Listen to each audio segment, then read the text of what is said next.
how the proficiency system works in Marvel Rivals.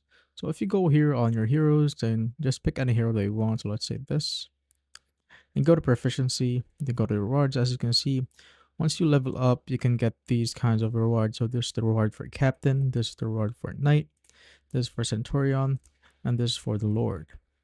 So once you level up on all of this, as you can see, when you go to the eye icon right here, it says after unlocking the KO prompt and avatar, they can be directly equipped. Once equipped, they will replace the default ones, and spray rewards need to be equipped on the cosmetics page. So if you go back and go to heroes again, and pick your hero, then go to cosmetics. As you can see right here, go to sprays. Then if you have one that you have unlocked, you just simply equip it right here.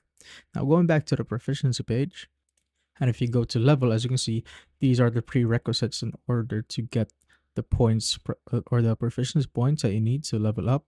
So this one, you need to use the hero for 60 minutes, and this one blocks 21,000 damage, reach 10 KOs, and add indestructible guard or the L shift key of that skill to 20 allies.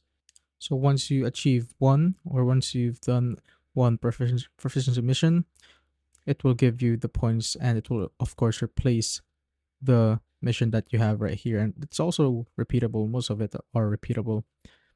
And going back to rewards right here, for agent to knight, you need 500 points. If you want to knight to captain, you need 1,200. Captain to centurion is 2,000.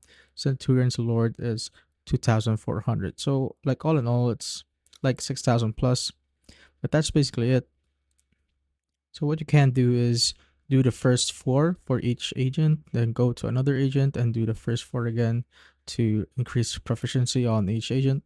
And that's how basically the proficiency system works in Marvel Rivals.